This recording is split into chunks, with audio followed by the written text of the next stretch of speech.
เย็นนี้เกือบ6 โมงแล้วอากาศร้อนจัดมากเกือบ42 องศาท้องฟ้าไม่ใสนะเหมือนก้อนเมฆฝนที่มันละลายพร้อมตกอะเมฆมันไม่เป็นก้อนหนักๆใหญ่ๆอะมันลักษณะฟ้าหลัวครึ้มๆแต่ร้อนจัดมากขณะที่ยืนถ่ายทำนี่ก็เหงื่อหยดไปทั้งล่างเลยโอ้ร้อนจริงๆ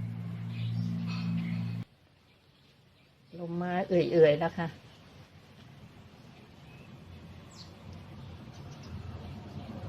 นางฟ้าฝนตกสักทีเถอะเทวดานางฟ้าเย็นแล้วดอกบัวหุบหมดละลมมาแล้วถ้าตกก็คงจะหนักไม่เบาไม่ใช่ดอกให้ดีใจโครมแป๊บเดียวดินยังไม่ทันแห้งเลยฝนเงียบสนิท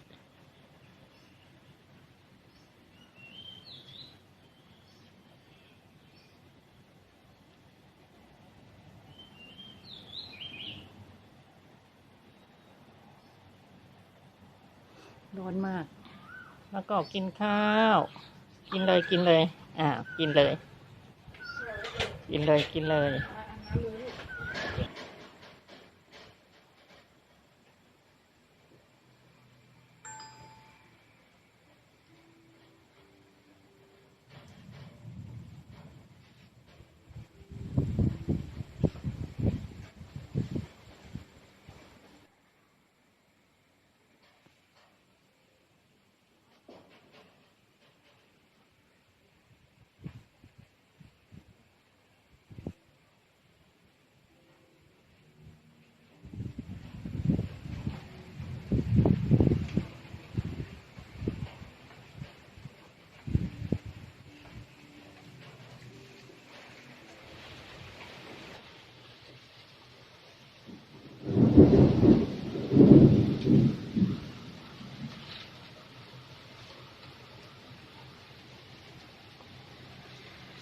ตกแน่ใช่ไหม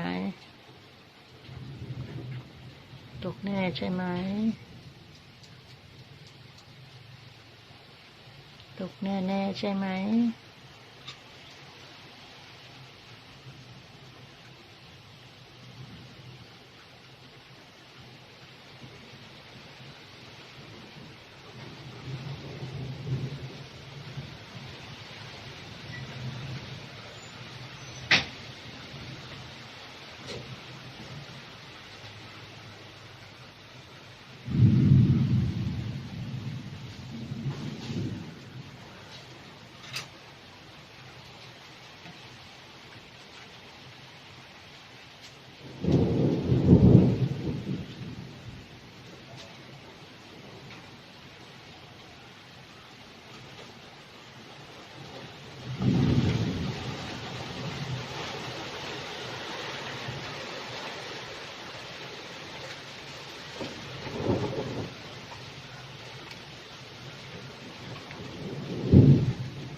ฝนตกแล้วเริ่มลงเม็ดแล้วกว่าจะลงได้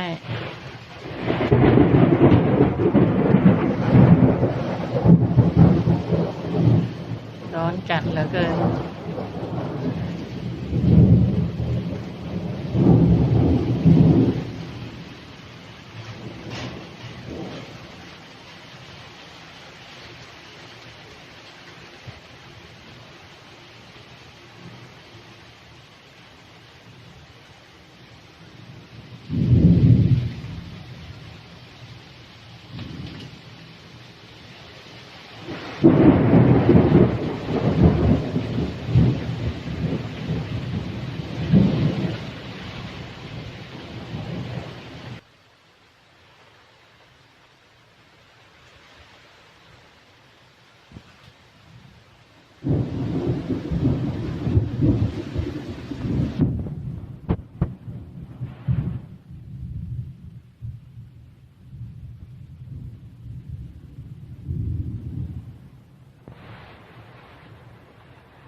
ฝนตกแล้ว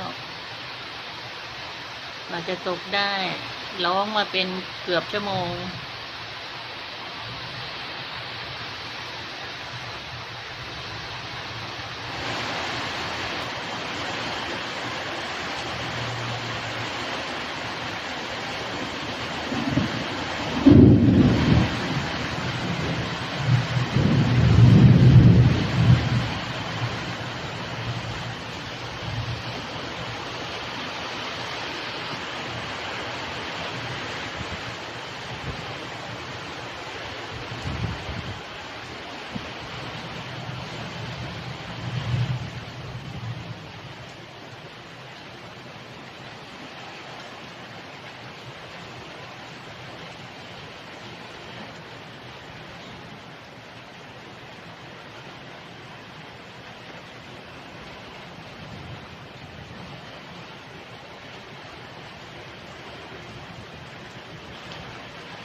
ตกสักที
นอน